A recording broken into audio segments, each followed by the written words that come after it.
eedaysana Cismaan Cumar Dool waxa lagu eedeynayaa oo loo soo xiray dambiye istaba jooga continuous offense against the Somaliland state oo uu galay dhowrkii sano u dambeysay waxa jira dad ehelo karaama ama salaadiina xildhibaano odayaal baraha bulshada ka hadlaya oo leh maxaa loo xiray iyo hal la sii daayo iyo waa kan dhammaan dadkaas iyagoo karaamaysan oo sharfan waxaan u sheegaynaa ka hor intaanay baraha bulshadu hadal la fuulin inay yimaadaan booliiska u yimaadaan xeeraalinta maxkamadda oo weydiiyaan dunuubta ninkan loo xiray loo haysto saaka waxa la horgeeyay xeeraalinta iyo maxkamadda gobolka Maroodi Jeex bismillaahir rahmaanir rahiim allahumma salli ala muhammad wa ala ali muhammad maanta halkan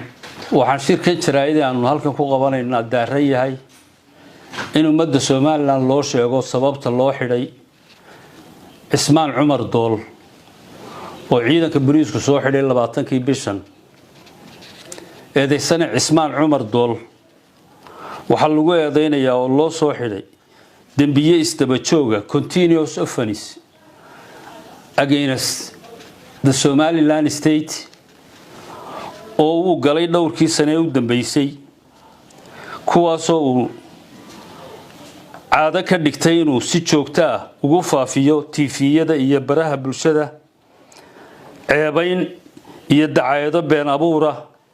oo ku waxyeeleynayo sharafta iyo karaamada qarannimada Soomaaliland waxa kaloo kamid ah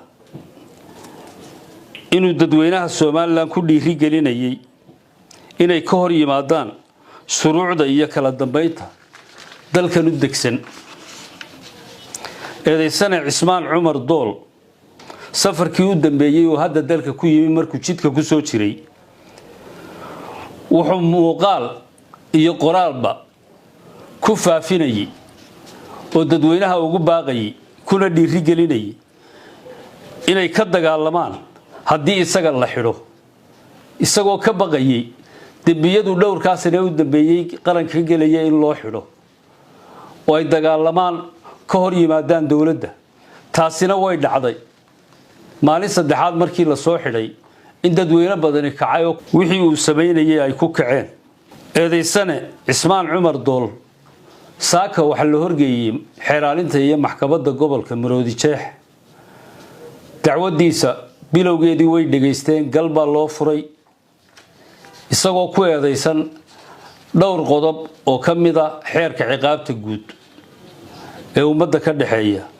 waxaan rajaynaynaa in dhaqso loo qaadi doono dambiyada loo haysto gartiisa la gali doono booliiskuna wuxuu horkeeni doonaa dhowrkaas sanadood maqal iyo muuqaal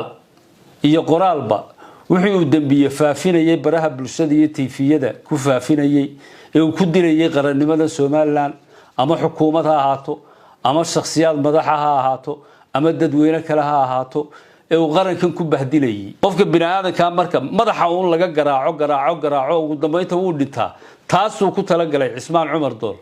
ceebaynta uu la dul taagnaa dalka iyo qarankan inuu ku baaboo waana ujeedada dambigaas uu u galay booliiskuna ku eedeynayo loona xiray waxaan kaloo u sheegaynaa dadweynaha waxa jira dad ehelo karaama ama salaadiina xildhibaano odayaal baraha bulshada ka hadlaya oo leh maxaa loo xiray iyo hal la sii daayo iyo waa kan dhammaan dadkaas iyagoo karaamaysan oo sharfan waxaan u sheegaynaa ka hor intaanay baraha bulshadu hadal la fuulin inay yimaadaan booliiska u yimaadaan xeeraalinta maxkamadda oo weydiiyaan dunuubta ninkan loo xiray loo haysto marka hadday ku qanci waayaan ha hadlaan laakiin iyagaan waxba weydiin waxbana ogaan wax loo haysto inay baraha bulshadu ka qayliyaan oo hadlaan ma wanaagsanaan u leenahay ee wax weydiiya booliiska iyo maxkamadaha iyo xeeraalinta ninkan waa muwaadin dambiyadii loo qabsaday miidaankaas yaalin oo waa la bandhigay wax qarsooni ma jiraan iyagana kaalada hubsadaan u leenahay والسلام عليكم ورحمة الله وبركاته taliska xun dhiig yacabka inamadiina buurta inuu ku laayaa buu doonayo ku godoomiyo ka ciidanka ku jiro waxaan ku farayaa inaad ciidanka qaranka ka baxdo ka booliska ku jiro waxaan ku farayaa mid walba kiliibkan u dira inaad ka baxdo inaad isgarab taagto nimankaa waxaan u sheegayaa dadka reer miyiga ah inay wixii ay samayn jireen sameeyaan waxaan u sheegayaa magaalada dadka jooga ee ragga gulbadda leh waxaan u sheegayaa inay meesha tagaan iyagoo hubkooda sita looma baahno waran leh waxa loo baahaya nin qori sita waxaan u sheegayaa tog dheer iyo ceergaabo in rag la soo diro halkaasay ka waayo inuu intan laayo dhowrkan boqol dilo inkastay tiradoodu badatay oo dhirtu xitaa raacayso oo meeshu gacan libaax tahay haddana wuxuu isleeyahay baktiyo ku joogsa gebigoodaba intan uu addoonsadee uu siiyo $80 ee uu ku mariyey sool ee uu dadkaana yidhi laaya intaasi halku u diraba way soo qaban qaar badanna way ka yaaciyo way iskaga tegi dhakhaatiirtu waa in dhakhtar laga sameeyo buurta gacan libaax iyo hareeraheeda waa in marka dambena waa laysla soo daadegayaa marka dambe ee ciidankiisu ku madhaan ee kala yaacaan ciidankiisu ay gooj caddana ku soo kala baxaan ee tiknikada la kala baxsado ee midba meel ka dhaco waa laamiyada laysla imanayaa iyo magaalooyinkana imikaabay ka bilaabmaysaaba hadday ka bilaabmaysaayo ragga hadduu bartaa ku soo godoomiyo ku laayo waabay ka bilaabmay hargeysay ka bilaabmaysaa kuwaasi le dadka la ogolaya weeyaan wardee dadka warniyo soo kula xamar baa wax saxiixda adigu liibay horta idaacadaadan yeelay waxba ogeynba warheedhe dadkan la leeyay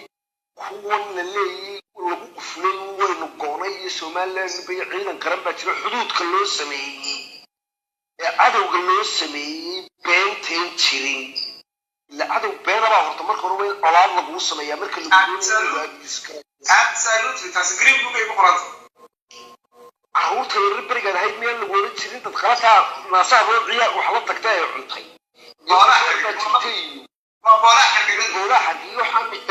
waxaan miyaad maqli jirin wasaare carruurta guriga uga bixin waa in cadow lagu sameeyo iyo meel aad ku focus garaysnaato oo aad iska celiso inta hawshan kala la qalayo midna uu qaybinayo waa in adiga horta cadow dadka loo sameeyo dadka cadow waxa looga dhigay ciidan yar baa la geeyo 40 gaarood 100 gaarood tiknika wata la geeyo meel xuduud oo halkana dad qaranimada baa la soo weeraray mid cadan la yiraahdo ma ka dhageysanay cadowgu wuxuu ka faa'iideysanayaa cadowga waa in laga hortago